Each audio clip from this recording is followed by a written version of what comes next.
You're listening to My Grito Podcast Network, celebrating the culture of Chicanos and Latinos one story and voice at a time. Listen to more My Grito Podcast Network shows over at mygrito.net. Connect on social, on Instagram and Facebook at My Grito, the My Grito Podcast Network. It like squirted. Okay, play the music.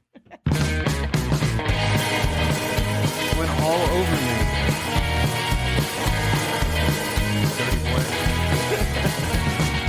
Boom! What is up, Mind Buzz Universe? I'm still gonna keep doing it because that's you. It's the process of branding. What's up, everybody? Welcome back to the Mind Buzz Podcast, where we talk to interesting people just like you. I don't have my notes in front of me, so I'm just gonna go off the top of my head. The Mind Buzz Podcast is part of the My Grito Podcast Network. And now it's Amber with the My Grito Weekly. Yeah. As a reminder, La Rosa Nior's new album, Arellano, is out now on all streaming platforms. So go check that out. Also recently out is Bad Hombres' recent single called El Catrín, which is what we're playing right now. So if you like what you hear, go and go listen to it again and again and again. Make sure to add this song to your favorite music playlist. Also, the Paranoias are playing a free show this Saturday at the Granada Hills Street Fair. Yeah, so go do that. Wait, is that the free event? Yeah, that's free. The free show? Yeah. Okay. That one's free. It's in my budget. I think it's in all of our budgets right now. Also, Maria Sanchez will be performing this Saturday as well, and she's going to be at Shadow Grove Brewing. Where is Shadow Grove Brewing? I don't know. Maybe we can look that up. Yeah, we'll look it up in a bit. But yeah, it's another free show, so go out there and check it out. And just for more details, go and follow those artists. We'll have them linked down in our show description. And then also the Mind Buzz has our event, which is October 26th. That's the open mic in the city of Paramount. Music, poetry, and comedy. The sign-up roster is still open, so if you want to participate, just go to mindbuzz.org to sign up. But if you just want to go out and hang out and bring family and all that good stuff on the 26th in the city of Paramount at Horchateria, come on by. Amber's going to be in a costume. Do you know what you're going to be yet? I don't. No? But it's a surprise. So if you want to find out, come out. But yeah, all that is going to be in the show description. Go to mindbuzz.org for more. And let's see, what else do we got? Oh, okay. So press releases for this week. Copy and Still podcast on YouTube. Watch me nerd out on all new podcasting equipment, podcasting software. Also, if you want to hear some insights, go to I Am Being Seriously. Title of the podcast episode is Clash of the Pods, the roast of the Mind Buzz. And then also, which just came out on Monday. Well, this week. Came out this week. I was on the Emo Brown podcast, also part of the My Grito Podcast Network. Amber and I did a nice little drive to Chula Vista to go hang out with our friends Emo Brown. So go ahead and check it out. All the links are going to be down in the show description. If you're watching on YouTube, please subscribe. If you're listening to Spotify, go ahead and follow us and leave us a review. It's easy and free. So what else do we got? That's it, right? I covered everything? Yep, you got it. Perfect. Okay, without wasting any more time, let's get into today's guest, Fabian Grave. He is an entrepreneur and then also frontman of Straight from the Grave. What's up, buddy? Thanks for being out here. Yeah, thanks for the invite, brother. Yeah, of course, man. How you been? Good, just working hard, like always, staying busy. That's a way to keep the head clear and healthy, right? Yeah, dude. So you have Michelada brand, which we're going to taste right now in a few minutes. Okay. And then also your band Straight from the Grave. So And you put shows together, right? Yes. Oh, and your production company. Can you pull that up, Amber? So we can go ahead and take a look at all cool shit that Fabian is doing nowadays. Yep. So lead vocalist from Straight from the Grave. You're a manager, right? At Calavera Psychobilly. Is that the... It's for Calavera. Oh, shoot. Okay. And then a bunch of other stuff. Local music organizer. I was so excited to hear them coming back, dude. You have no idea. Yeah, they've been taking hiatuses here and there, and then they reached out to me actually a couple months ago, wanting to book more shows in SoCal and stuff like that. So I was more than glad to help them out. Yeah, so they're one of my favorite bands of all time. They're actually the reason I started a band like 15 years ago. So kind of came full circle, you know. So you started playing 15 years ago? Technically, we started when it was summer 2005 is when we started. But we didn't get more serious until like 2009. That's when we changed our name to Straight from the Grave. What was it before? Nocturnal Emissions. There were some dirty motherfuckers, so yeah. That is awesome. I'm surprised it stuck around. That name stuck around for like 4 years. You're surprised, right? Yeah, we had nothing recorded for that, but you know, it was just mostly us fucking around. Basically. How do you tell your mom, like, hey, where are you going? You go see a band? And she's like, ¿Cómo se llama? Pinche cochino. Yeah. That is awesome. I can just see like Spotify now just scrolling through my playlist. When did that get in there? That is awesome, bro. So first it was that band. Were you also doing frontman work, like singing for that band as well? Yeah, actually I started off as singing first originally, and then we kept losing bass players. So I'm like, well, fuck it, I'll do it. You know, I picked up the bass around 2008, 2009. Okay. Did you previously play any instruments before then, or was that your first? That was my first one. I just basically like just looked up YouTube videos and taught myself. I can't read music for shit, but tabs, you know, right? Basically, tabs are my fucking saving grace. You know. So, yeah. To this day, I still just do tabs. So. Yeah. I mean, you don't really. I don't think you really need to know how to, unless you're gonna be in like the orchestra or some shit. Orchestra, or you're a studio musician, because some studios have their own musicians that they call on for like a hired gun or something. You got to know your shit, you know, in and out. Yeah, exactly, for something like that. But I think just I don't think you need to know how to play music necessarily. Like read music, right?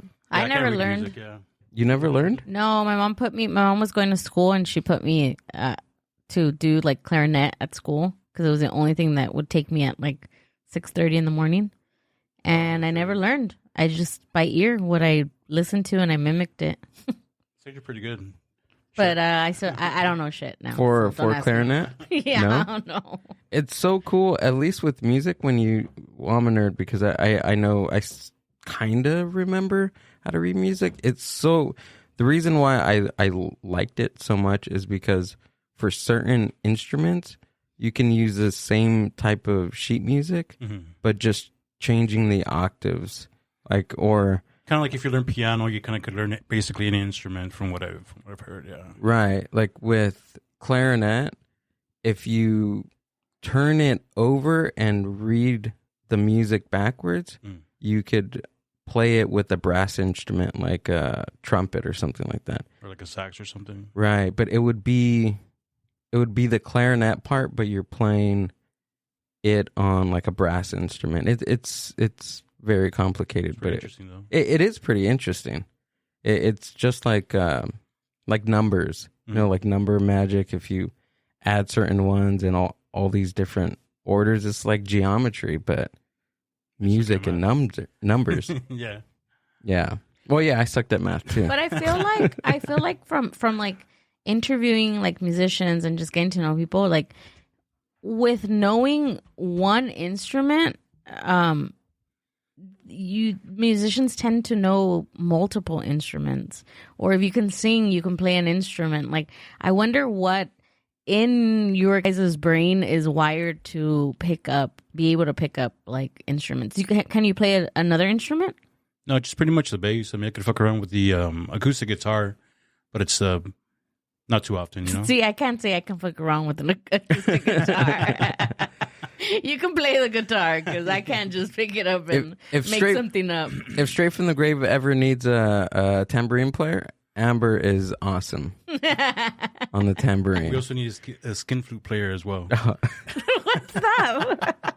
Don't ask. I never mind. I imagine. Don't forget our name was Nocturnal Emissions before that, so keep that in mind. Never mind. Take me off the list. I'm just kidding. That is awesome. I thought about it a little way too long. I was like, what is Did you? that? You've never heard that? No, I've never heard that. I've never had. I think Richie said that too. Did he? He probably got it from me. He probably did. He said that when the Zombillies were on. Mm-hmm. He mentioned it. He was saying something. I think he was talking about one of the guys. He was like, "Oh yeah, you play skin flute pretty good I did too." see that. Yeah, I did watch that. Yeah, that was pretty funny. That was freaking awesome. But you've been playing music for a very long, 15 years, dude. Yeah, well, That's crazy. It doesn't really feel like that long. It's, when you love what you're doing, it's not really like you don't sit there and count. You know? Yeah. Like it's almost like a relationship, a good relationship, but then there's bad ones too. You know? Yeah. So, for example, like I've been with my girl for how long? Almost 20 years. It feels like it's been like maybe 10 years. You know? Oh yeah. The same thing with the band. Like it's on paper, it seems like it's a lot, but it feels like it's been like 5-6 years. You know? Yeah. Yeah, it flies by. It does, especially when you're having a good time, being productive.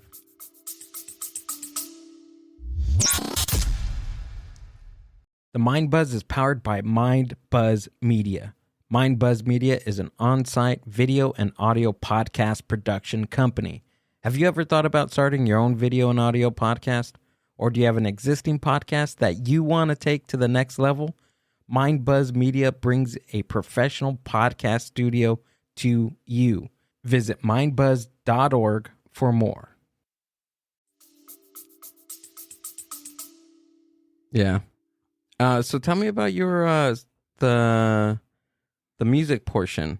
Mm-hmm. So the first time that we seen you guys was in TJ, bro. We're Tijuana Maniac. Yeah. That was fucking awesome. Did you guys enjoy yourselves? We did. It was a good show, huh? It was fucking awesome, bro. It was like my first time there since I was like a teenager, so I just had a blast. It was actually like, it reminded me kind of like downtown Fullerton, the whole vibe. You know, it wasn't like, you know, people say this, people say that. It's like, oh, you're going to get fucking murdered in every corner. And it's like, I didn't get murdered not once. Not once. Right? We booked like the closest hotel that we could so that we could just walk like 2 minutes because I was the one that was like, I don't know about this. Yeah, and I have family in Tijuana and I'm still scared. Do you go like a lot? Not to Tijuana. To Ensenada, yes. But Tijuana, not very much. But yeah, I didn't feel scared or anything like that, which was good.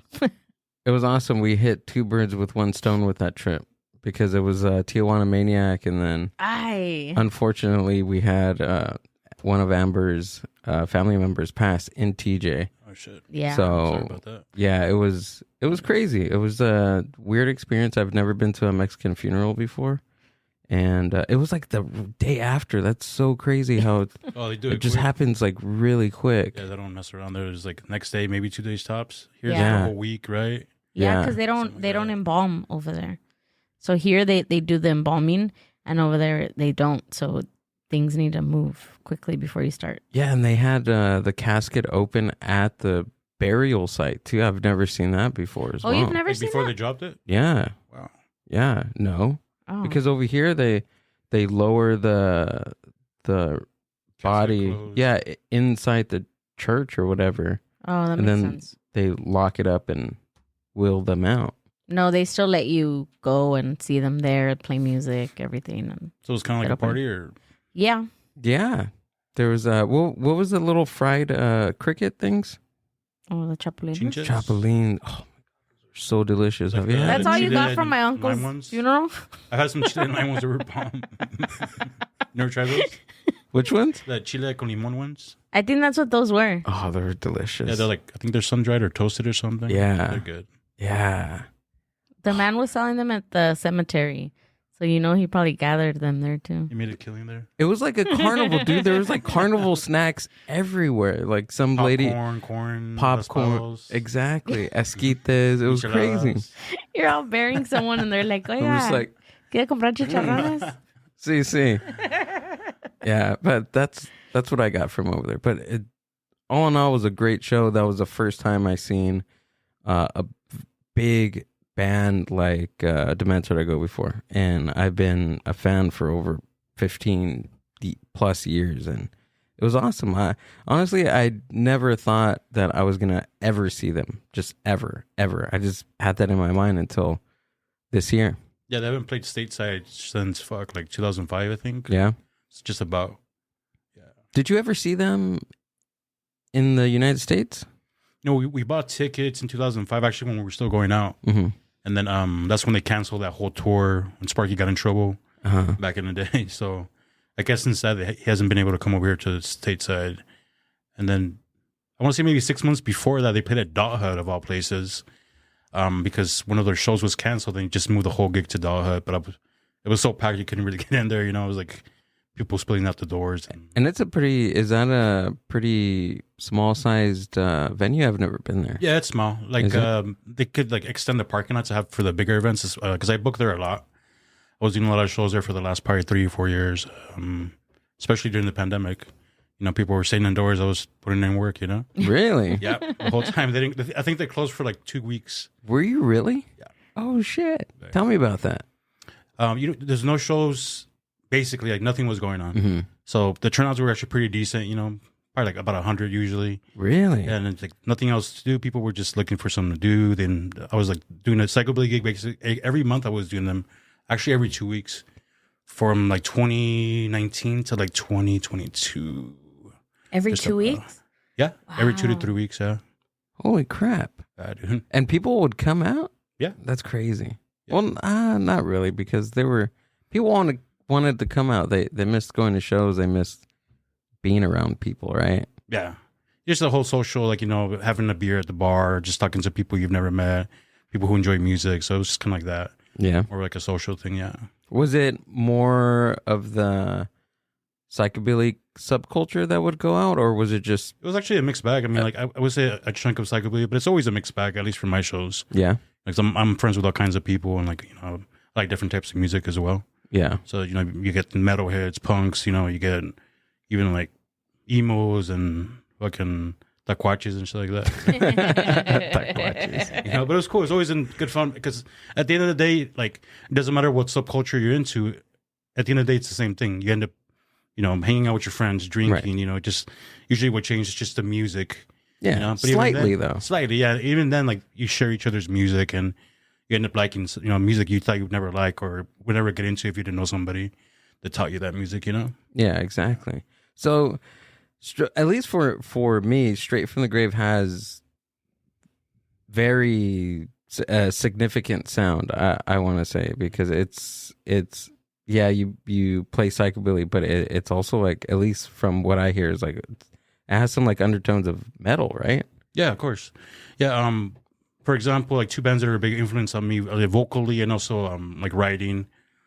Actually, writing a lot of 90s hip hop are a big influence on me, like on my writing technique. Really? So it's just like I tell a story, or I tell a story about a certain individual or myself, and most of my songs start out like as a poem, basically, like a 1 paragraph.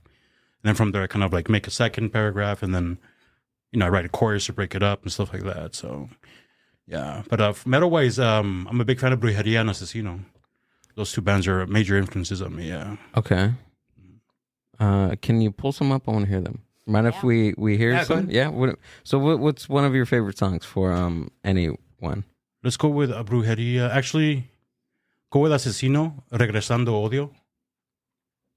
You should be able to find it on YouTube pretty quick. Once a month. And Hey, that's me. Like about That's a you, year. right after that. Sorry. That's not Asesino. Wow. No, I'm just kidding. I'm going to murder that ass. Catch me on the Emo Realm podcast, ladies and gentlemen. Private room. Oh yeah, it looked like the couch, like the casting couch. Yeah. They were casting you for a porno. You're ready to go, man. What was it called? Asesino, Regresando Odio. Right there, that first one. You guys threw me off. Whoa. Holy crap. This Okay. Yeah, that's cool. Whoa. Woke you up. Do you want me to put the video up? Yeah, it's fine.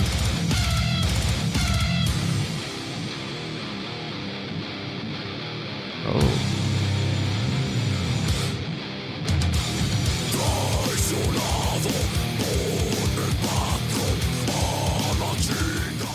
Now, are they singing in Spanish? Yeah. Yeah? Yeah, the guitar is, he's actually the guitarist for Brujeria, or he was at one point.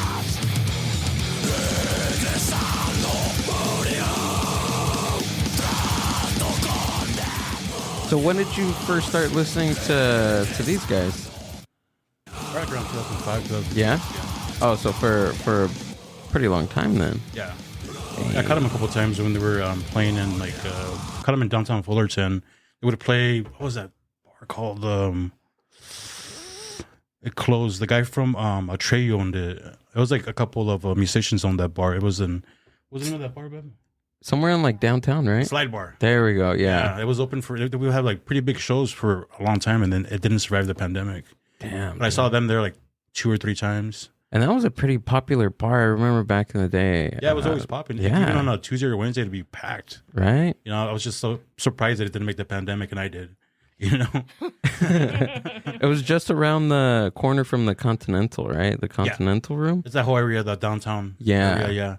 So you have to like go through there to the backside of the parking structure or parking lot. Oh, yeah. By the train station. There's a bunch of bars there too. Yeah, because it was the parking structure, and then there's like railroads right there, and then you cross that, and then there's a whole bunch of bars and stuff.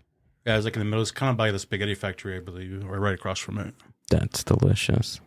I actually went there. I didn't like it. No? No. I don't. I've never been. I've been to the Cheesecake Factory.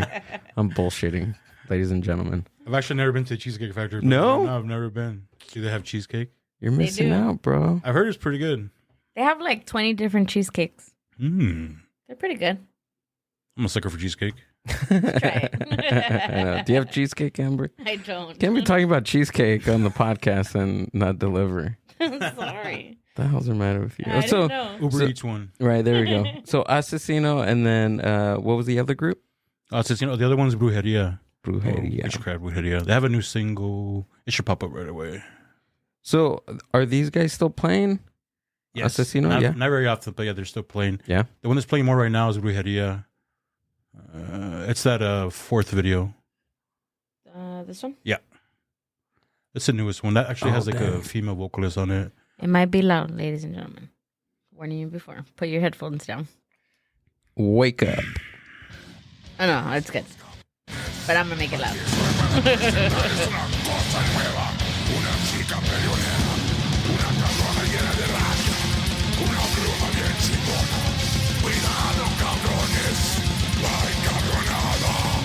Aquí estoy, parada, con mi máscara puesta. Pinche máscara para esconder mi pinche rabia. Yo no tengo miedo. What is she saying, Amber? So she's not scared of anything.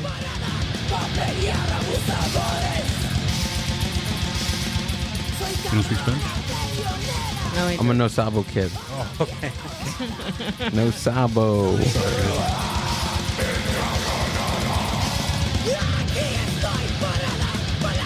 Yeah, but that's my goal for Straight from the Grave to open up for them.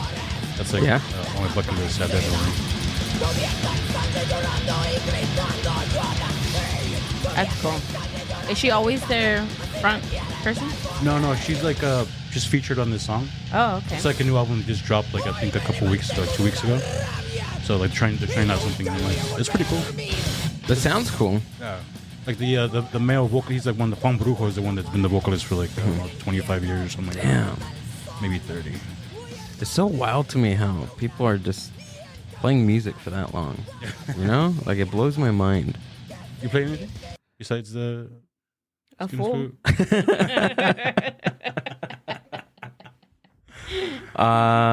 food? Let's see.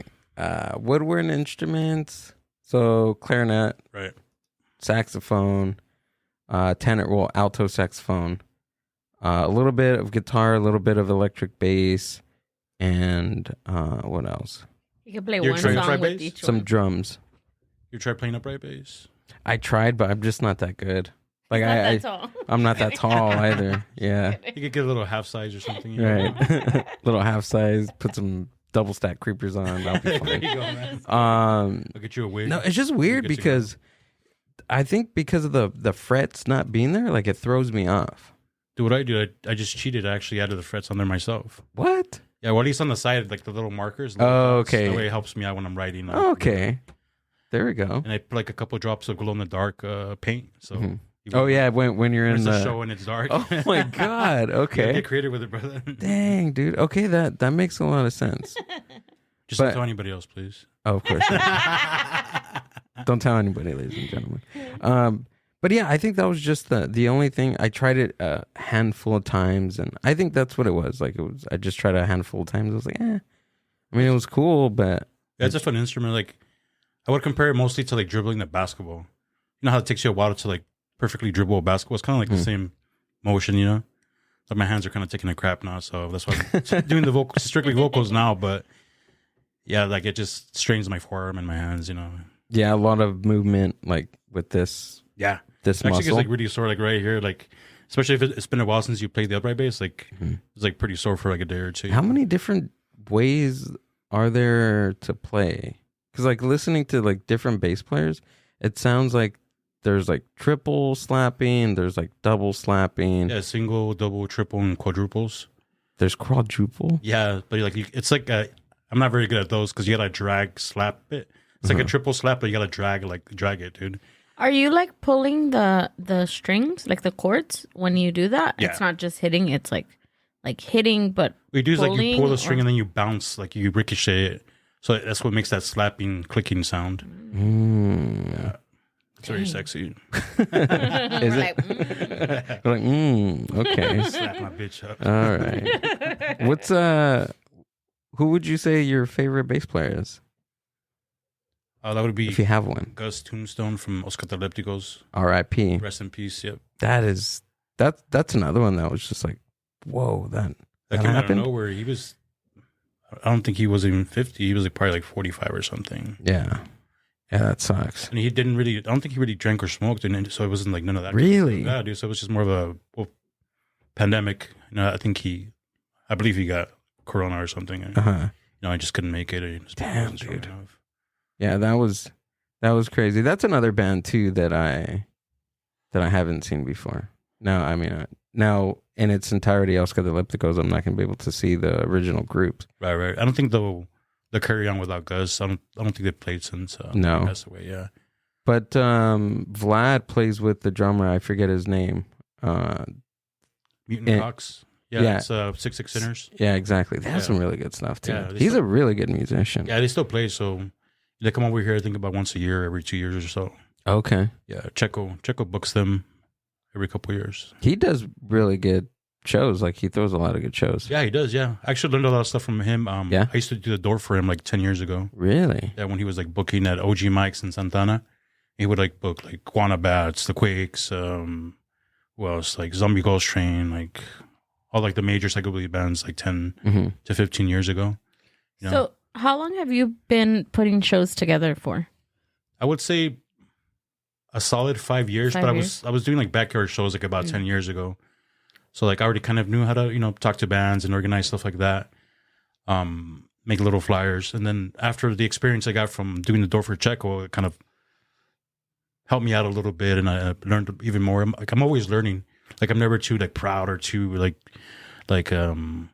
cool to like not learn something new. Yeah, I think you need to be in that type of frame. yeah. Frame of mind is to be open because you're never going to learn something if you're just closed off and thinking that you know everything. Yeah, exactly. It doesn't work that way. It does not work that way. That way you could keep progressing, move forward, up, sideways, it always helps out. Yeah.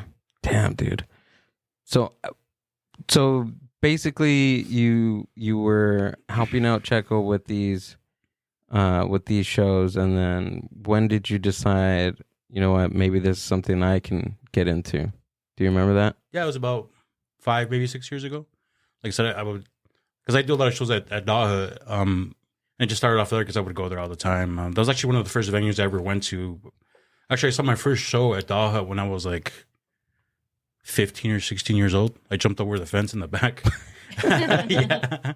And I didn't sneak in to drink. I just wanted to see the bands because it was like a rockabilly night. And it was a band at the time called Moonlight Cruisers.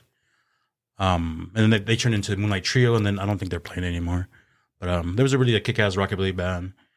And then that was my first introduction to like this thing. Because I got myself into like that kind of music. I didn't know anybody at the time when I was like, I was a youngster. But like that's how you never been afraid to kind of like jump into things, Yeah. That's how you start off by like jumping into it, and then you, as you progress and, you learn stuff and you find new people, new bands, new music, So that's where it started right there. And then, so I always had a soft spot for that location. And then since I knew the owner, I just spoke to him and, talked about organizing some shows, and I already knew a bunch of bands at that point, and just slowly but surely through the last 5 years, like they've been, bigger and bigger, and I've been getting bigger headliners and stuff like that. Yeah. And it works too, because you're also in a band, you play at other shows, you play with other production companies. So Yes. It's just like a big network. Big network, right? And it's always like it has a lot of moving parts, it's good especially if you have the patience and like you're, level headed, like you could learn a lot of things and get ahead, Yeah. You have to also put in the work as well. I mean, it doesn't come easy as, time consuming or this and that, but if you really love it, like, you'll stick with it. Was that you that did the show with Three Bad Jacks and the Rockets? That Chain Reaction? Yeah, Chain Reaction. They actually contacted us. It's Three Bad Jacks actually organized that. Oh, okay. Yeah. So and then they wanted us to play with them and stuff like that. We've been trying to work together for like the last couple months or years. Really? So, yeah. So they got us on for that, and I think we're gonna do a couple more gigs. Probably more like next year.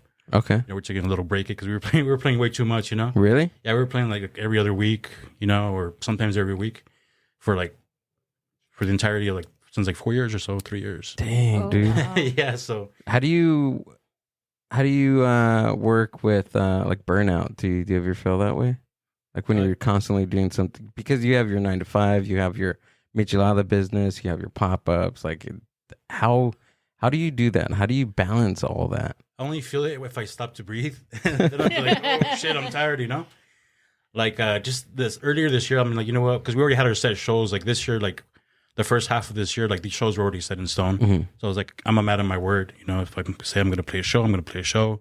If I say I'm going to be here, I'm going to be here. And that's unless some kind of emergency or something. And that's a good trade. That's what you need to do, because sometimes that's all you have it. And then plus it's too with your reputation and your businesses, also with the band, because who's going to want to book or work with somebody that's a flake? And, Exactly. It's not good. Yeah, that's definitely a bad character trait. And Yeah. I wasn't raised that way, Like I said, I learned that work hard, work long, and then just find what you love and let it kill you. So I'll probably be dead by next year. I'm going to be straight from the grave. What's up? What's up? Dude, you hurt your foot like not too long ago. That was her, actually. Oh, it was you? Yeah, she shattered her ankle last Oh. year, yeah. We went to a backyard show in LA. You shattered it? 4 places? I think it was gone, yeah. What were you doing? Breakdancing. Don't get any ideas, Amber. That sounds like an Amber injury. Yeah. Oh, I was going to the kitchen and I slipped and... Damn. Ya estuvo, cabrón. Ow, 4 places. I'm going to talk for myself because I'm not going to assume your guys' age. But once I turned 30, after that, any little thing. The other day I was getting something from the bottom drawer and I pulled it out and I was like, oh, I can't You were out for like a move. week? But I have like a massage gun now. I learned. Is this ready? Yeah. Oh, hell yeah. Okay, so we're going to... Actually, Fabian brought us some of Papa Rhino Michelada. Michelada. Michelada. My bad. Here, give What me camera this are you camera. doing? This one. Oh, there you go. Ooh, it's Ice cold. Look at that. All Do right. yours in the front. Point it forward.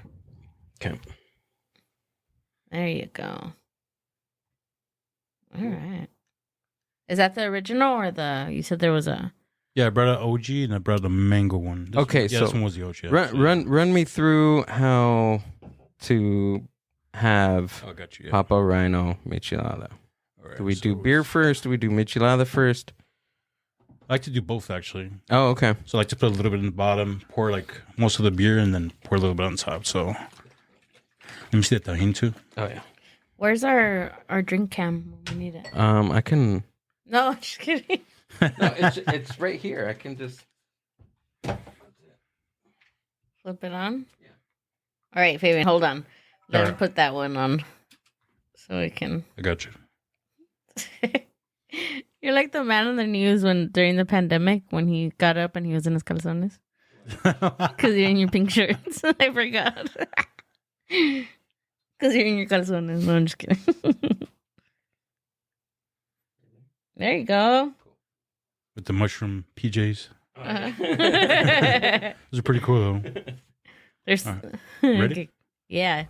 All right. Walk us through it. Narrate it. All right, so I like to pour just a little bit, about an ounce. Okay. A little chunky because of the ice, but... Ooh.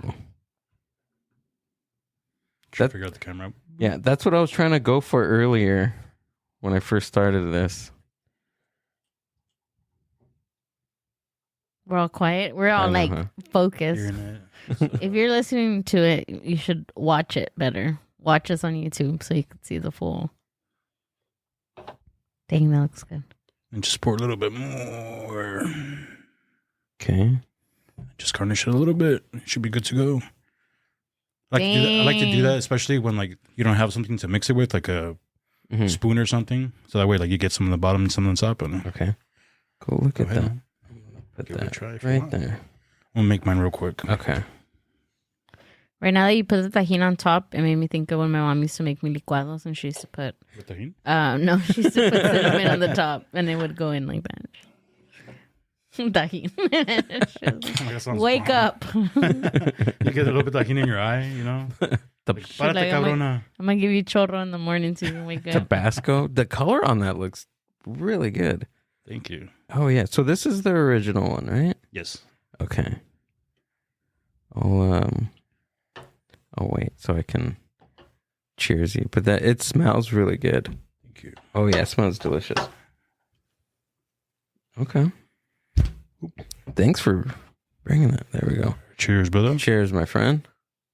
There we go.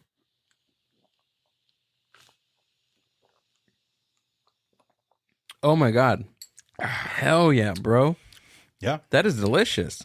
I appreciate it. Thank you, dude. That was really good. I kind of want to taste it. Do you want to taste it? Give her a I taste, do. yeah. I'm like, give me a little. Just don't leave a second. Do you want a beer? You good? Okay. That's good. Oh, I can't even taste the beer. Amber normally doesn't drink, so you got her to Want a little taste bit? it, yeah. Taste it. Oh, yeah. Oh yeah, bro. That's good because it's not like overwhelming Yeah. or like over salty or anything. It's like, Yeah, make it pretty concentrated. So, like, out of one of these small containers, you could get like a whole 6-pack out of it. Okay. You know, that would be like, because you can see like the big giant ones at the store, like this big, and they're like $5, like half the price of mine. Mm-hmm. But you still got to put a bunch of shit in it, and it's pretty bland, you know?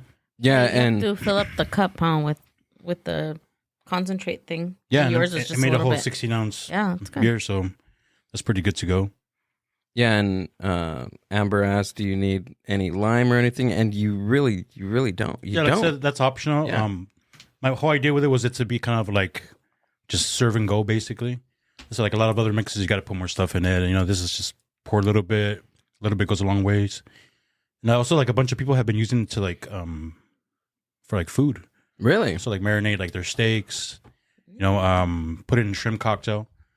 So that way you won't have to be, so they just chop up their vegetables, add the seafood, and then they would pour like they sell big ones too, so they would just pour like a whole giant big one in there. You know, that way you won't have to like season the cocktail at all or anything, you know? There you go.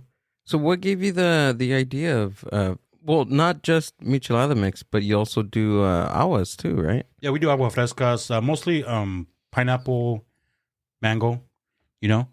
I haven't we haven't messed around with the milky stuff yet, like horchata. But those do well, like pineapple, especially during like when it's hot. Like those go in like an hour or two if we were vending. That shit's gone, you know. Yeah. Sorry, There we go. just hitting, you know. So where do you guys usually sell them? Like, where can people find them? Where do you guys do, like markets or just like at shows or? Because I was like, I'm throwing a lot of shows, so like I would vend most of those or half of them, but we'll do like catering or private events. Like we've done like a wedding, you know, we've done like birthday parties and stuff like that. So people could like contact the either Papa Rhino Michelada, or I changed it to Papa Rhino Productions, but you could just DM me on there or DM my personal IG. Okay. There's a lot of this year was a lot of orders like for pickup, so I just shoot the Addy and they come and scoop up a couple of them. That's been happening pretty much every weekend or every couple of days for the last 3 or 4 months, you know? Hell yeah, bro. We'll throw that link down in the show description. Yeah, for sure, man. If anybody wants to get some. Oh, Yeah, if my you want God, to try this it out, yeah. stuff is delicious. Thank you, man. I just Yeah, it wanna was drink actually it. a Mixed 10-year-old recipe. And then I Really? yeah, about 4 years ago, I'm like, I think it's pretty good to go. Like I kind of tweaked it over the last 10 years. And I'm pretty happy with it. And a lot of people seem to like it as well. Have you always messed around with Michelada mixes? Like, what actually got you into, hey, I'm going to make Michelada mix? That's just random to Yeah, me. I've always been a fan of micheladas in general, like no matter where I go. So then like I just started making them at home like in 2009, 2010, and whenever there was a party I would make it. Then after a while like the homies like, hey, you make the micheladas, like they come out good when you make them. Oh, Yeah, that's for cool. sure. And then enough friends are like, bro, you should bottle it. They were telling me for like years, like bottle it. I'm like, nah, like it's gonna be hard or this and that, like that doubt in you. And then after like 4 years ago, I'm like, you know what, fuck it. And it was like, I think it was like right before the pandemic. And then I started messing around with it, added some more stuff to it. Actually wrote down like the ingredients for once. And then yeah, like the rest it was kind of a domino effect. Like I posted it and first the homies were getting it, they told their homies and this and that, So probably like for the first like year was selling out really, really quick, Like I said, right now it's different because we're doing vending and stuff. So now I make specific amounts. I don't make too much. So it's like always small batch, always fresh. Oh, that's good. Yeah. That's cool. Man, something like Michelada too. Have you ever been to the Michelada Rumble in Santa Anita? I have not. No, that actually it moves around because sometimes it's in like Paris. Yeah. Yeah, I know what it is. Like I've been following them for a while, and like that is a goal definitely. Well, we know the person that puts it together. Yeah. So let us know. Yeah. That'd be cool. Yeah. Yeah. Super Steve is a good friend of ours on the. Yeah, it on looks the like a very podcast. fun event. Like I've been following it for a couple It's years, cool. so I've been like keeping an eye on that. This year was pretty awesome at Santa Anita. Trish Toledo headlined. Jackie Mendez played there, like oldie style. Also, you posted about it. Yeah. Yeah. I'd be watching. Even if Yeah. I don't like, I'd be watching. I'm like keeping my eyeball. But no, it's cool. I saw some of the. I think the headliner you posted or something like that. Yeah. A couple months ago. Yeah, it was cool. Yeah. It's a good event. It's pretty cool. The venue's cool. I want to go to the one in Paris. I don't think he's posted anything about that. I think that one's every 6 months, or it seems like it's like every. I have a family out there, so like they're always telling me, "He's like, oh, you're gonna be at the Michelada Rumble." I'm like, shit, I missed it again. Yeah, it moves around. I think he did somewhere in like out of California. I don't know. Maybe I'm mixing that up with somebody This else. sounds about right. Like I want to see he probably does it like 3 times a year. Yeah, And it's definitely more than once a year, but it does move around. yeah. It's a cool show. But yeah, dude, I love the artwork. You do the artwork too? No, it's actually our original drummer. He's a graphic designer, so he's like he's doing pretty well with that. And he designed our band logo, our old ones, our new ones. I always go back to him because he knows exactly what I want. So we have like the same mentality when it comes down to the artwork I want. So yeah, basically I just told him what I wanted, and he's like, all right, cool, I got you, fam. Can I ask you how you got the nickname Rhino? It was actually my son when he was little. Like he was probably like 3 or 4, and he's like, Daddy, he's like, you're my papa Rhino.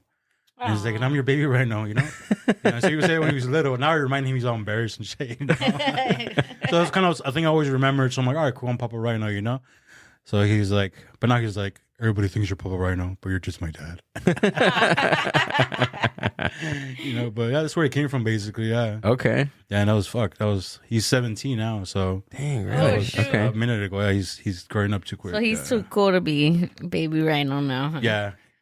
Yeah, he's like, just Do you still call him that? yeah, sometimes. Yeah? Yeah. Just call me Brando, Dad. His name's Brando, so he gets so mad when people always call him Brandon. Mhm. It's like Brando, like Marlon Brando, Yeah. Oh, okay. Because I'm a hipster like that,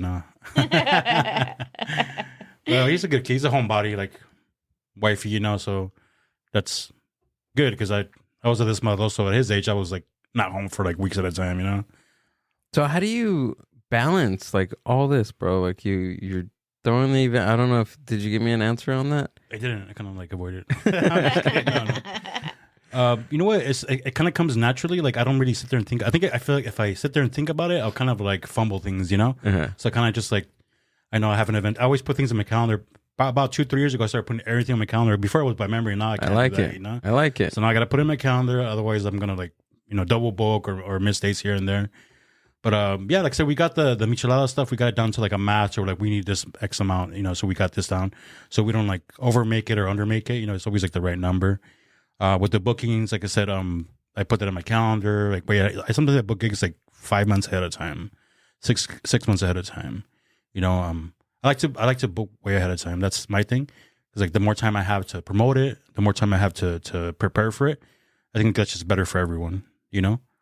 So that's kind of how I manage that, the band, and the managing the other bands, like Calavera and also Dogma Mundista. It's like a OG hardcore punk band from the 90s and stuff like that. But yeah, I mean, it's all for the love of the music, Like I love contributing into it. Like money wise, it's not there. I'm like happy if I break even most of the time, and sometimes I don't. Which it happens. But as long as I'm contributing, like as long as I'm above ground, I'm gonna keep contributing. I'm gonna keep pushing music forward. I want people to remember music, to have a good time. It's in my blood. Yeah. Yeah, especially when you're doing something that you really like and you love. Like it sometimes, yeah, the money matters sometimes. Yeah. But when you're creating all these experiences for yourself, but not only you're creating experiences for a subculture. You're creating experiences for everybody else in the community, and not just the music, the community of the music that you guys are playing, but for the people that are around the venue or just there for the show, or just people coming in and hanging out a bit. You're providing that experience. I think that's awesome. Thank you, man. I appreciate it. Like I do what I can with the little resources I have, and like I said, I'm going to keep doing it till I can't do it no more, Yeah. Have you seen within like, because obviously you've been playing music for 15 years, you said, and then doing the events 5. But I mean, within the time frame from like the beginning to now, like, have you seen like a change in just people going out to shows or participation within shows and things like that? Like, has there been like a significant change? Like, does it have its lows? Does it have its highs? Like, oh, you mean like attendance wise? Yeah. Yeah. Like, I mean, I would say with Psychobilly, of course, the one that goes for all kinds of music as well. Like as of now, like it's not as big as it was, I would say maybe 15, 20 years ago. The scene was, everybody's getting older. So everybody at my age is kind of out of it. We're not attending shows anymore, or they're too busy, this and that. I mean, I just turned 40 this year, and so I'm still kind of doing the same thing I was doing 15, 20 years ago. But like, I don't look at it that way. Some people say, oh, when are you going to grow up, this and that. I'm like, you grow up. You do the growing up for all of us, I want to keep doing what I love doing, as long as I'm getting shit done and providing for my family. And it doesn't mean I can't have hobbies. I'm going to keep doing them because I enjoy them, Yeah. But yeah, of course, it's like attendance, like it fluctuates always. Like I said, like the shows during the pandemic were probably like, I mean, it's a small venue, so they were averaging about 80 to 115, 20 people. But that's even still good for the whole world being shut down. Yeah. Yeah, I mean, we were open when we weren't supposed to. But they found like a little loophole. They were selling hot dogs or some shit. So that's kind of how, like, okay, well, they're selling food. Okay. Yeah. I think that was a rule. Like, you couldn't like be open unless you were serving food or something. Okay. So, like they were like doing that and it worked out. You know? You're like, I don't know. I just sold the hot dogs and they stayed. Right? And then a band showed up and I don't know. He's like, I was just walking by, officer. Yeah. You're eating your hot dog. And I'm like, oh, there's a beer in my hand and a hot dog. I would just keep the hot dog in my hand the entire time. Yeah. Just Not in eat case, it. yeah. Like. Just like a little tiny bite. Yeah. Oh, that's funny. They're pretty good hot dogs, though. Sometimes on a good day, they were bacon wrapped. Ooh. Oh, man. Like, fuck up like 3 or 4 of those, you know? Easily, right? Yeah, That's funny. They're pretty small. But yeah, just like I said, like that, it was. And then sometimes I've had shows where it's like 50 people. You know what I mean?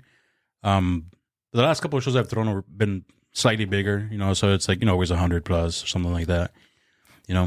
Like I said, we always roll with the punches, and as long as I'm breaking even, like, we're good to go. We're good to go for another one or a couple other ones, Yeah. But like I said, it's just getting everybody under one place. It's getting harder and harder because there's so many options here in LA and Orange County. Always so many things to do. Jesus, tell me about it, bro. Which is good and bad. Like, I'll say good for, people that love music because, you could always go watch 2 or 3 bands. You have the choice between 2 or 3 bands. Mm-hmm. But if you're lucky enough, there's 2 or 3 bands are in the same venue. That's what I try to do is like gather like a handful of bands that people want to see together. I always strategize and try to pick the best, headliner and the supporting acts and this and that. Yeah. How do you begin to like do that? Is there like a formula to throw in a show? Like, especially like with a genre of music? Yeah. I always start with the headliner myself. Yeah. So it's like a headliner either I worked with before or a new headliner that I want to work with. I've never worked with before. And I would start with them. I always make sure I secure them and I always ask them months ahead of time, like 3-4 months, sometimes even 6 months ahead of time. And I make sure I lock them in and then offer them with respect, what they're, or close to what they're asking for. Mm-hmm. And then from there I go, with the supporting act, the one right on before them. And then from there I usually do local acts right after that. So, I guess I put us on there like half the time. I also get like, other friends' bands or other bands that I've heard of, and I check them out and I want them to open up, But it does take, it's a lot of work. It is actually. Like I'm so used to doing it, like it's just kind of like second nature. Like I just kind of do it, and since I do it so often, it doesn't really seem like work, but And it's good to keep good relationship between the bands, between the venue owners. Always, just respect people. Like I said, I respect people, and I expect them to respect me. Now, the way I treat you, you should treat me the same way, Yeah, of course. So it's just like that's the way I am. Like I honestly don't really have any bad blood with anybody. I'm a very social person. I'm pretty easy to get along with, But it's just like it's good. Just overall, like especially if you're trying to network, like you can't be an asshole. Surprisingly, a lot of people could be assholes, But this how it is. Tell me about it. Right? Who hurt you, my dude? I know. Well, who hurt you? We'll talk later. She hurt you. Sure. Not me. She roasts me every day, but it doesn't hurt me. I'm kind of used to it already. That's her love language. It is. Yeah. When we started dating, he's like, "Why do you always make fun of me? Why are you always roasting me?" And Because I'm I like you. Oh. And she's quick too. It's just like it's Snappy with it. I'm like, whoa, like I'm just. It's because that's how I grew up with my family. Like we Echando always carrilla? so I had to. It's just I don't know. I didn't think I was roasting him until one day he's like, He started crying. and I'm like, started "Oh, crying, I'm yeah. sorry." He's like, why don't you just take me to Doll Hut? I was in the therapist's office Right. talking about my problems, It's gonna be $100 an hour. and it's not just her too. It's like her sister. So the whole and family's on your back, huh? The whole family, dude. Shit. I think your dad is the quiet one. He doesn't really say anything, He right? probably hates you the most. Maybe no. He's cool. At least I don't think so. At least I don't think so. That's funny. But Thinking about it now. He's like, I know, huh? I'm gonna text him later. Do you really hate me? He's like, see, Can I get you another drink? yes, I Yeah? will take another Okay. one. He's like, All right. "Who is this?" I got Right that back. fucking sal de la mala, Yeah. you know? We're back. That's funny. I want to know the $1 million question. No, I'm just kidding. What's up? How long does it take you to do your hair now? It took me 40 minutes 2 weeks ago. Yeah, like I don't wash it a lot. Like Yeah. I wait about 10 days. Because I remember at one point I was like leaving it for a whole month or 6 weeks. Yeah, and Yeah, you just no. sleep like that? Yeah, You I wake up just and it's sleep there? on my side, like kind of like Makes de sense. ladito, Yeah, But yeah, no, it's more like 30 minutes, but it's just like I touch it up every couple of days. yeah, that's cool. Yeah, That's thank good. you. You had your hair like that, huh? Did you Long really? time ago. Oh, we got to see pictures now. Yeah, a long time ago. Do we have any pictures? Do I have it on? Find him. On Thank you, dude. on my know. personal? I don't think so. No. Probably on MySpace. Oh, you know what? You might have the one with your sister. Oh, but that wasn't a. Let me look at my Facebook. Check MySpace. MySpace. I tried to get into MySpace not too couldn't? long ago, and I couldn't. No, I've been hearing that a lot lately. Like people like either that or like half their like pictures are wiped out, like some weird stuff like that. That's weird. Where'd they go? I was trying to. Stole them. I was trying to get into it because I remember I self-produced like one song, and I was trying to listen to it, but I couldn't find it. I found the page, but I wasn't able to play it. That was the only thing. But Yeah, I don't know who's still supporting MySpace. Probably like my two friends. But I'm surprised it's still up.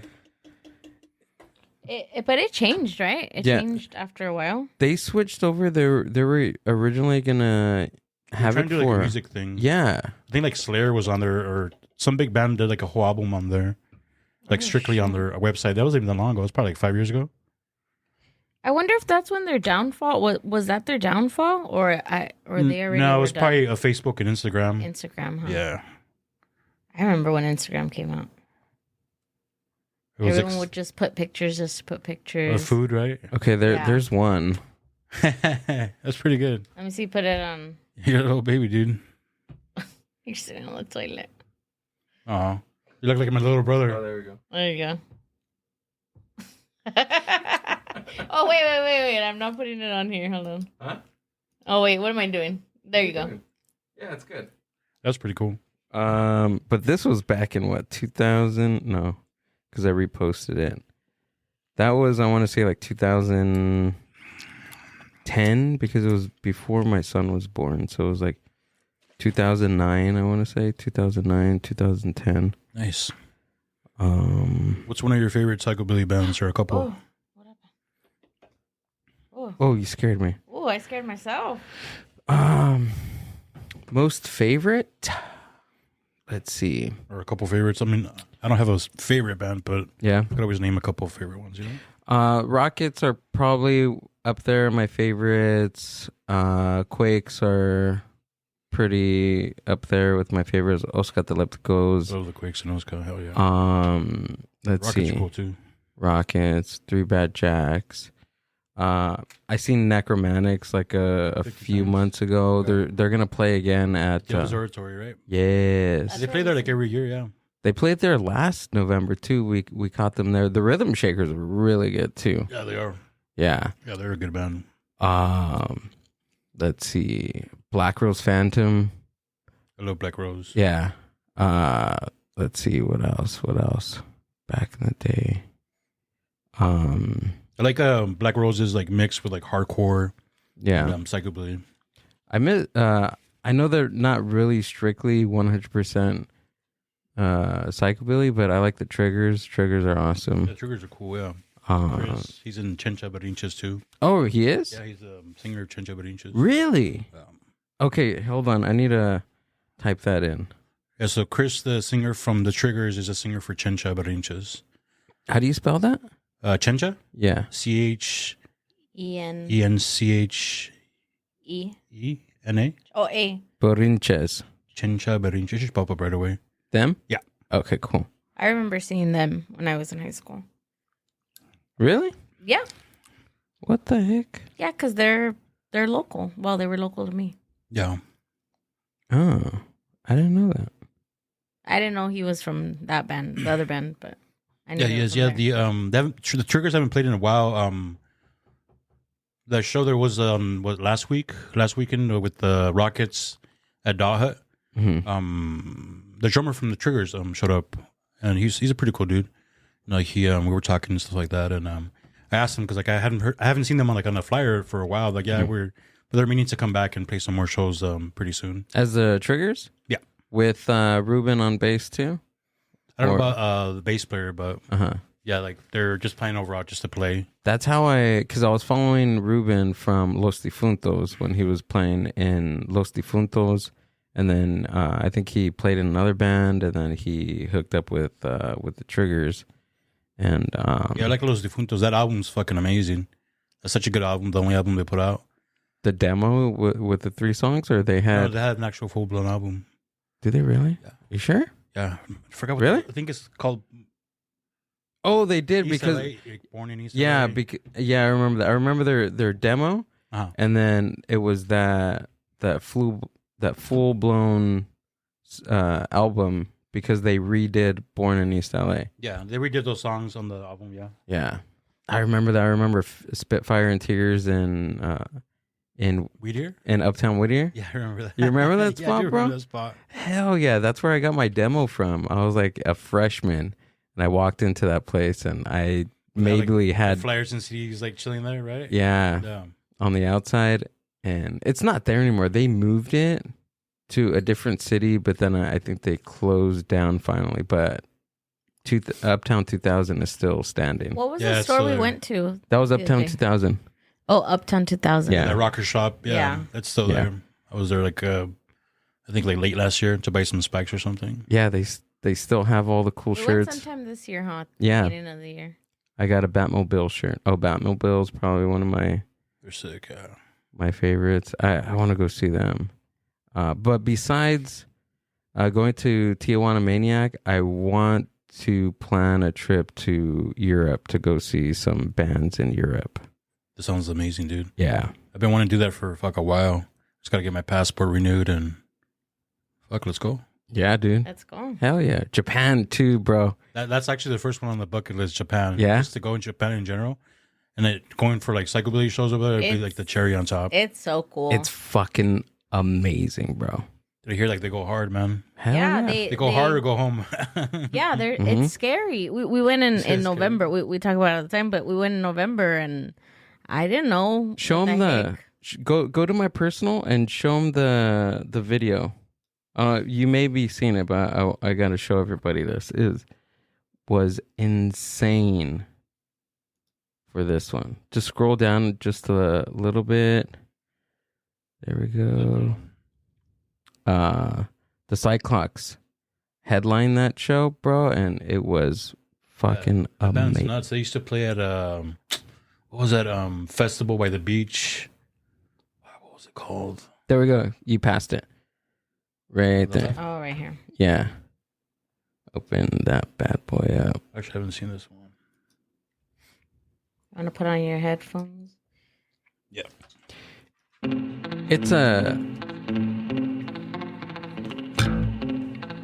It's the recorded version, but I match it up with the actual video.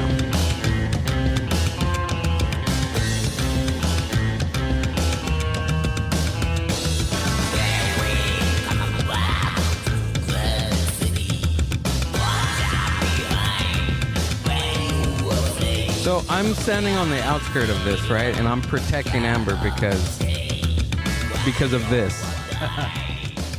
Yeah, I'm standing directly behind him. This is where it gets fucking crazy here. And I almost lose my phone like 10 times during this. And it's tiny. Fuck yeah.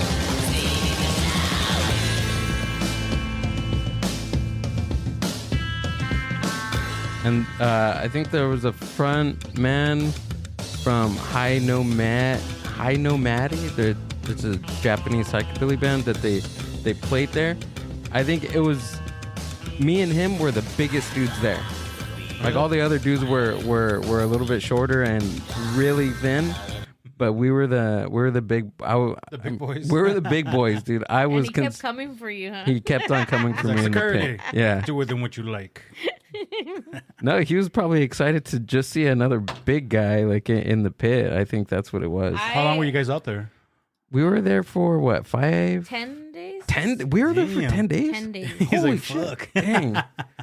Where was I for those 10 days? No. I don't know. Financially, like realistically, how bad was it, or how long did you guys have to save for it?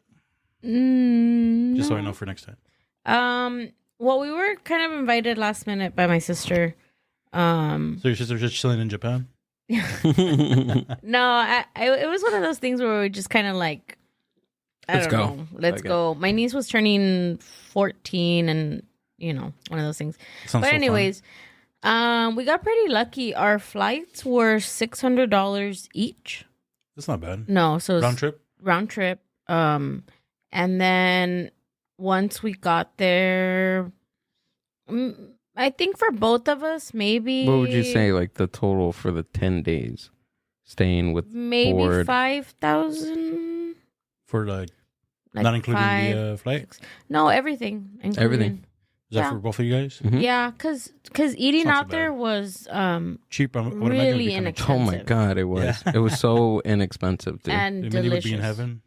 Yeah, so we ate ramen. Ramen bowls were like $3. Mm. Sushi. I Fuck. mean, we ate. There was a Fucking night like 10 more pounds where after we that. ate sushi.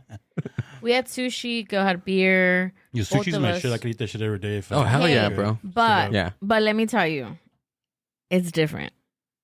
Like, It's I very would different. imagine way better than whatever shit we have here, right? It's good. It's good. So over there, it's just sashimi. So they don't do rolls. Rolls is American Yeah. thing. And so it's our first night there. And I was pretty upset that they didn't have Philadelphia rolls. I'm just going This to... fool wanted a With the corn California cheese. roll. He's like, you got a California gonna roll? point No. that out. Believe it or not, that's the only one I don't like. I don't like the cream cheese in there. No, so there where we stayed, right across there was restaurants. There's restaurants everywhere. Everything is at walking distance. Everybody walks. Everybody bikes. There's, we would take taxis or Ubers because the locations we were going to were pretty far. But if you use the railway, it's easy. That's crazy, huh, Kel? Yeah. A rush hour? Yeah, the rail, what was it? A train, right? The train. Basically, it was a train, and it was got You ever really seen packed those videos inside. where they're Like shoulder to smashing shoulder, people, basically. where they're smashing people in Yeah. to close the door? Well, that was it. Literally what happens out there. Damn, And it's we were worse in the than, middle. Mexico. Yeah, Like it the mini was. buses. Yeah, it was pretty bad. But other than that, so we go across the street and it's a sushi place, and we're like, all right, let's get sushi. But mind you, no one speaks English. There's nothing in English. They don't care to speak English, so we're like, oh, okay, that's cool. And it was our we had just gotten there the night before, so we didn't have like our translating app that we used for the other time because this one sucked, and we're all trying to translate Was stuff. it like Google Translate or something? We used a different one, and then we used Google Translate. But moral of the story was we didn't know what the heck we were eating, so it was like a belt, like We're playing Russian roulette. a revolving with food. belt, and we were just grabbing stuff here and there. And there was one that You guys eat Still food, to this poison day- yourselves? I know. still to this day, it was pretty gross. It was like it had like a hard shell on the outside, but then on the inside it was like mushy. I don't know, and I couldn't spit it out, so I was Probably like horse genitalia. I that don't we know what it didn't was. know. Which was pretty funny because the app that we have, like it scans. I think it was Google Translate, and you use your phone, your camera, and it scans like all the writing and it translates it for you in real time. Mm. And so basically that's the app that we were using all the time that we were out there. Mm. And I was scanning a menu because I was just looking, like something with beef, something with whatever. Mm. And it mistranslated, or maybe it didn't mistranslate, but it said, it literally said horse. Horse. Like on the plate, because it was like it was like a combination of different like noodles, different type of protein on there, and some vegetables, but it literally said horse until you had to like move it around to give you a different word. Mm. Yeah. So you guys ate the horse or not? Yeah. What was it? I don't like that. Did we end up going into We that went into restaurant? that restaurant. Yeah, that's when they gave me that chicken with ketchup. Remember? Oh yeah. Ketchup? It was like rice, It's and like a then chicken nugget or what? they added like ketchup in there and then just like some chicken. It's kind of weird, but Was I it ate good at least? It was all right. There was one. Amber got sick out there. I got sick. She got really sick. I felt bad for you because the whole trip that she was out there, like it was like every other day something, right? It was rough for me. Yeah. It I don't know what the heck it was. If it was the elevation, the change, because I've traveled before and I've never been that sick. And Sometimes like we're like sensitive to like adjusting to food, yeah. especially if it's like fresh. That's like. But I mean, I eat everything. Like I eat in Mexico and on the street and like, you know, so I was like, I'm good. I'm solid. Good to go. You're But out the for- ramen that I ate which was, I'll do it all over again, even if I have to get sick. Mm-hmm. It was probably the best ramen I've ever had in my life. But it was very fatty. Like it had a lot of like oil and like, and they said, do you want the oil like taken off? Like the fat taken off? And I was like, no, give it to me the way that it comes. And I was like, all right. Yeah, right. I was sick. It's like it's your funeral. How long were you sick? Well, there was just different things. When I got there, It was a I jet had lag. jet lag really Very bad. My feet were super swollen. I got a fever. And then I recovered. And then like 2 days later is when I got the food poisoning. And then I was sick for like a day. And then after that, it was like my ears. And it was like Damn. a mess. Yeah. But I had fun. That's all that matters, right? As long as you had That's fun. it. It's all Yeah. part of the experience. I had fun the last day we were there. Let's go get some more ramen. Let's go have ramen. Right. But honestly, it changes like your perspective just like with the Japanese culture, especially with food. Like we can count on one hand the amount of times that we've been to a Japanese restaurant since coming back. Mm. You know what I mean? Like Since you have the real deal, it's kind of hard to. we go were back, right? always going to ramen spots, to sushi. Like we've been a total of like 4 times Since In we the got last, like, back. year? Since in the last year. Damn. Yeah. Yeah, and we were going like avidly. Like we really like ramen. Like every other couple but we days. came back and we're like, oh. Yeah. Sounds like us sometimes. We get like stuck on a place. We keep going like twice. Yeah. You know, or 3 times that fucking week. You know, so when we fucked up because we're like hooked on it. You know. Yeah, or when you go to Mexico and then you get good mariscos and then you come back here and try mariscos, it's just it's not the same, dude. It's only because like you were fine with it and you thought it was the most amazing thing before that, right? That's how it usually works. And you have the real deal. You're like, fuck. Yeah. I've been eating like shit. Exactly. And I didn't really notice that until I started dating Amber because she says that she's never gone to like any Mexican restaurants because that's what she gets at home. Right. So once she started dating me, I like eating out at Mexican places. Right. So I thought that they were really good Mexican food places. Right. And then when I took her, she was like, "What the fuck is this, He's like, this dude?" Taco Bell sucks. I actually like Taco Bell. I think that's everybody's guilty pleasure, you know? It is. Like whenever you've been like, you know, clogged up for like a couple weeks, go to Taco Bell. You'll get cleared out with $5, man. You know, but We can't like, talk no? about them. They could be my my potential new employer. So nice. You're like, I plead the fifth. You're like, but I still love you. hey, they have some really good benefits if you work for the corporate place. So Don't they have a game room and everything? they have like a game Free room, lunch? free lunch. What else? Application, homie. What's up? It was like like a a- bunch of stuff. Yeah, like a childcare program too on Oh, a site. hair So they can take care of salon. my baby. Hair salon. Hair salon, you can get haircuts, car I, mean, washes. I don't know if you need the haircuts. Car washes. Car wash. Yeah. Oh, fuck, I'm sold already, man. Shit. It's because it's turned to a millennial, you know? Yeah. There's all millennials So you in actually there had now. an interview there, or you're fixing to? No, I put my resume out there Yeah. and like on the recruiting site that I'm on, they sent me the like, hey, this matches your resume for like 90% of whatever that's on your resume. Nice. So I haven't done it, but I'm starting to consider it. It's out in Irvine. It's not that far. That's what like Oh. we went out to Chula Vista not too long ago, and it was like 30 minutes. It was like 20 minutes from here to there. Yeah. You should go for it, man. But yeah, dude, all that good stuff. All those chalupas and burritos. Imagine, dude. Those are not And then you just take a chalupas. tote bag and you bring some home to me. You bring home some cold ass chalupas. They're like, dang, bro, you eat 10 burritos? Have you seen that Dave Chappelle where he works at a McDonald's or something? But it's not called McDonald's. Oh, it's I know what you're talking about. I fucking love Chappelle show. Can you pull it up? I want to see it before we get off the podcast.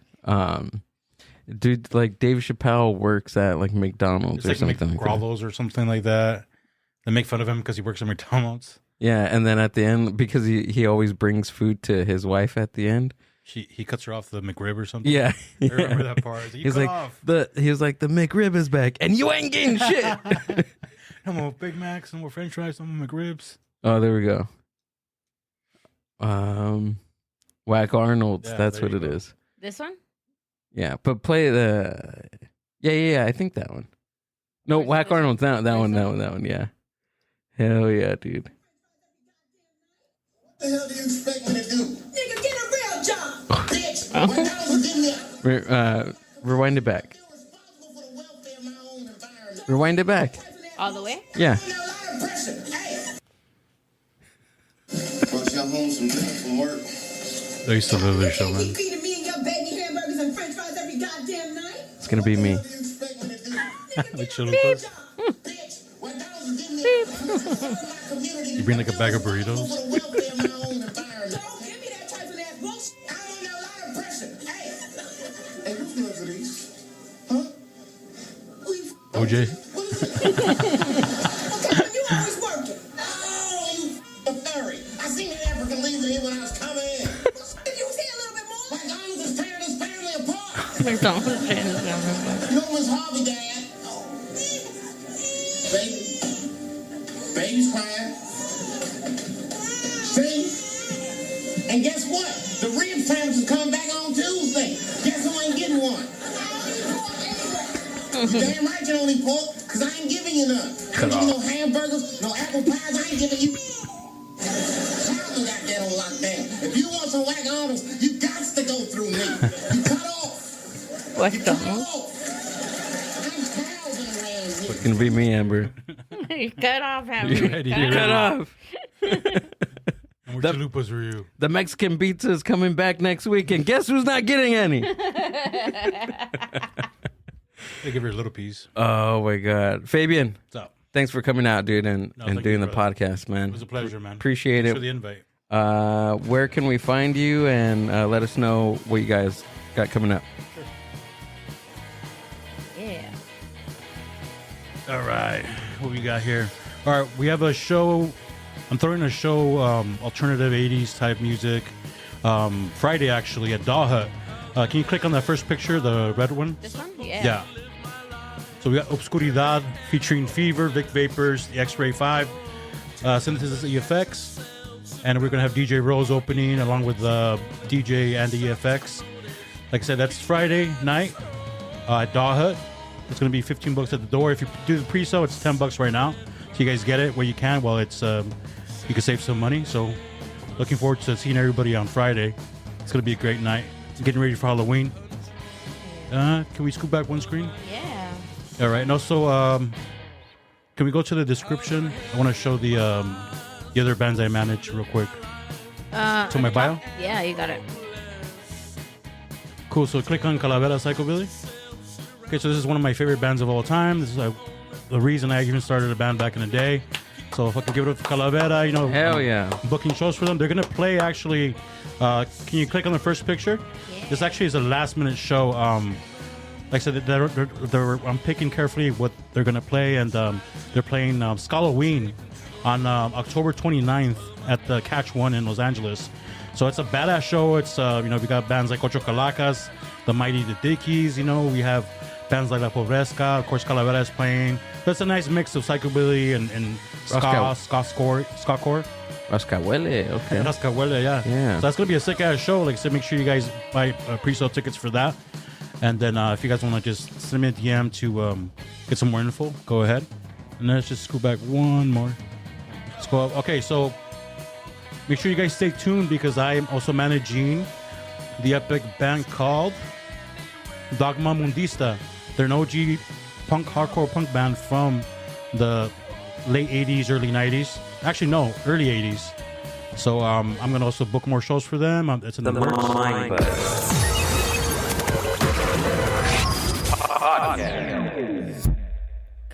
All right. And then lastly, I have the link to the show on Friday for Obscuridad. You guys can click on that and get your pre-sale tickets. As you can see on here, there's the discount applied if you purchase it. Make sure you click on the discount, and then you guys get a nice little discount. Also, I didn't advertise it, but also if you show up with a costume on that day, it'll be $10 at the door and not 15. So you guys will save money if you want to dress up, start celebrating Halloween a little early. So it's gonna be really fun. We're gonna fucking dance the night away and have some Taco Bell. Courtesy of Gil. So thank you guys so much for having me on here. Like it was a blast. I had a good time. We had a couple beers, and hope you can invite me back on here with the whole band. Oh hell yeah, dude! We'll definitely book it for next time. Yeah. All right. And all of Fabian's links are going to be down in the show description. If you're watching on YouTube, just go down to the links and add all of the bands that he manages. Add him, his company, the production, the Michelada, everything, and subscribe. That's it. And Appreciate you guys. Thank tell you us so what much. you think. All right. Anything else, Amber? Nope, that's it. That's it. All right. We're going to get out of here. All right, guys. Have a good week, and we'll be back next week. Take care. Bye. Peace out. Bye. Thanks for listening to the Mind Buzz podcast. Subscribe to the Mind Buzz YouTube channel and watch full podcast episodes. Keep up with the hosts, guests, and upcoming events by following the Mind Buzz on Instagram @the Mind Buzz. See you on the next one.